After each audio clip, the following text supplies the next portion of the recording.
All right, we have a scatter plot, and I'm going to add a trend line to the scatter plot. So I'm going to select my scatter plot and go under the Customize menu, and going to go down to Series. Yes, under Series, for the median listing price series, that's the Y values, I'm going to scroll down a little bit to the trend line. Click that, and it puts in the trend line. This is a linear trend line, meaning a least squares trend line, simple linear regression. And I have a couple options. I can label the trend line with the equation.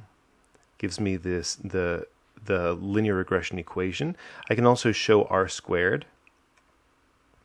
And that's how you can create a trend line, put a trend line on your scatter plot. You can change the color very easily right there, make it red.